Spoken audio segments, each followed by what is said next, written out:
আসসালামু আলাইকুম সুপ্রিয় দর্শক, আপনাদেরকে স্বাগত জানাচ্ছি। আজকে আমরা এসেছি শাহ নাসিরউদ্দিন বাগদাদি পাথরঘাটা পাঁচবিবি জয়পুরহাটে। আমাদের আজকে এখানে শুটিং স্পট ছিল। এই শুটিং স্পটে আমরা গাছ লাগাবো। প্রিয় দর্শক, আজকে আমাদের মাঝে উপস্থিত রয়েছেন এই পাথরঘাটার সম্মানিত পেশি ইমাম আমাদের মাঝে উপস্থিত রয়েছেন। তাকে নিয়েই আমরা আজকে গাছ লাগাবো। আপনারা জানেন, গাছ লাগান পরিবেশ বাঁচান, এটা আসলে কথাই, কিন্তু আমরা কাজ কেউ করি না। সেজন্য আমরা এই পিএফসি পরিবার এই কাজটি করে যাচ্ছি। আমরা যেখানেই যাব সেখানে আমরা গাছ লাগাবো। আজকে চলে যাব, আজকে আমরা গাছ লাগাবো আমাদের মুরব্বীদেরকে নিয়ে। প্রিয় বন্ধুরা, চলুন যাই আমরা গাছ লাগার কার্যক্রম।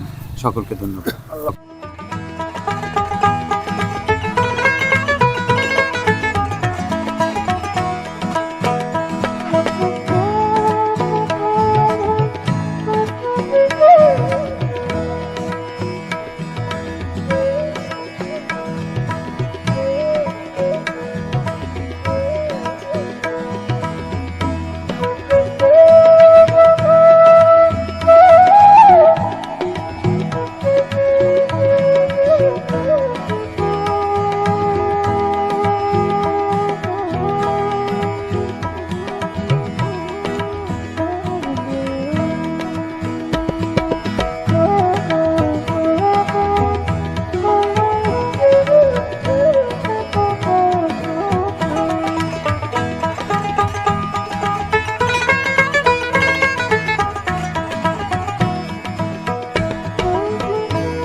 প্রিয় দর্শক শ্রোতা, আমরা এমন একটি পবিত্র জায়গাতে, সে জায়গাটি হচ্ছে শাহ নাসিরউদ্দিন বাগদাদির এই মাজারের সামনে আমরা এই গাছটি লাগালাম। এটি হচ্ছে একটি অর্জুনের গাছ, এটি একটি ঔষধি গাছ।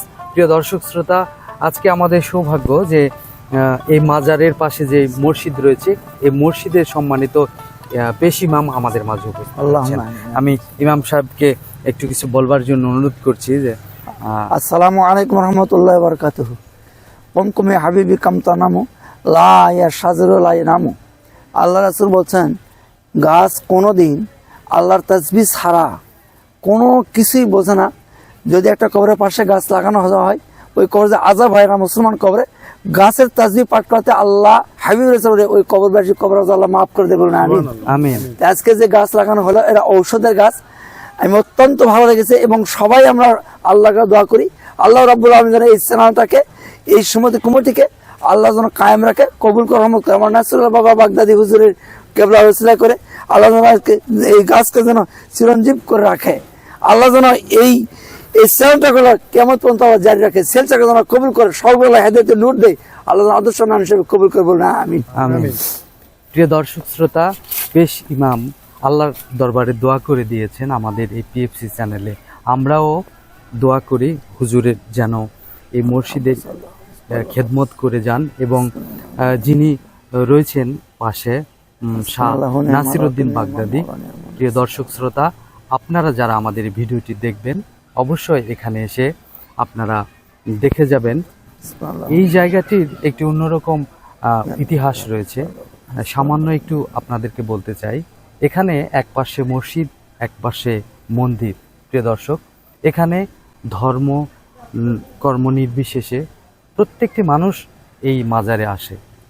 প্রিয় বন্ধুরা, আপনারাও আসবেন এই প্রত্যাশা রেখে আজকের আমিন মতো আমিন সুম্মা বিদায় আমিন। নিচ্ছি। ভালো থাকুন, সুস্থ থাকুন, আমাদের সঙ্গেই থাকুন এই প্রত্যাশায় আজকের মতো বিদায়। আল্লাহ হাফেজ। আল্লাহুম্মা আমিন, আল্লাহুম্মা আমিন। আলহামদুলিল্লাহি রাব্বিল আলামিন।